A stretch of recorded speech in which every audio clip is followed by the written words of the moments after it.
In classical physics, the fundamental dynamics of quantum mechanics are perfectly symmetrical. A system can move forward in time and, mathematically, reverse just as smoothly. But in 1893, mathematician N.V. Bugayev argued this symmetry is flawed. He claimed that time cannot flow equally in both directions because, in his words, the past does not vanish but accumulates. Bugayev was building on much older evolutionary monadology theories, rooted in the philosophy of Gottfried Wilhelm Leibniz. These concepts were later expanded upon by cosmologists like Alfred North Whitehead. To test this historical idea, the modern ODTOE framework models a specific mathematical state called the absorbing boundary. This diagram demonstrates a system moving steadily forward until it abruptly hits a hard zero line. Hitting that zero boundary triggers an ontological collapse. It represents the complete cessation of a system structure, the end of an observer's existence. This sets up a structural test. When this collapse annihilates a system's future, does the entire potential vector disappear into empty symmetry, or does a portion of it survive? The framework isolates a coordinate on the world line. This glowing point, the present instant, acts as a mathematical scalpel, cleaving the potential vector into two orthogonal parts.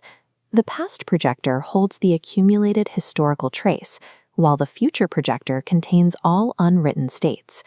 By splitting the system into these two distinct halves, physicists can observe how each component behaves under the extreme stress of temporal evolution.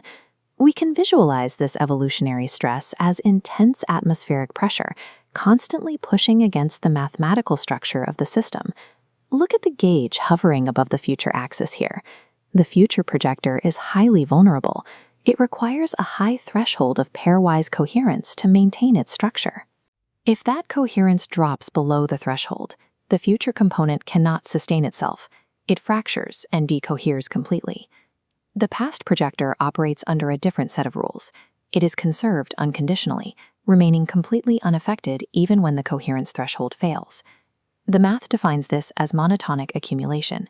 With every iteration, a new coefficient permanently stacks onto the historical trace in the Hilbert space. Theorem V star proves that the past is structurally indestructible. The future is conditional and constantly at risk of failing, but the past simply continues to grow denser. We can now return to the absorbing boundary with these asymmetric mechanics in place, watching the split axes approach the zero line. When the system hits the boundary, the resulting collapse does not annihilate the entire vector symmetrically. The boundary's action is isolated exclusively to the future projector. All potential for what is to come is instantly erased. The past projector passes through the collapse untouched. The surviving mathematical record is classified in the framework as the bare past. The total collapse of an observer does not result in a blank slate. Instead, the universe executes a harsh asymmetric pruning, erasing the future while leaving the full historical record completely intact. Physics has historically searched for mechanisms to explain this unidirectional flow of time.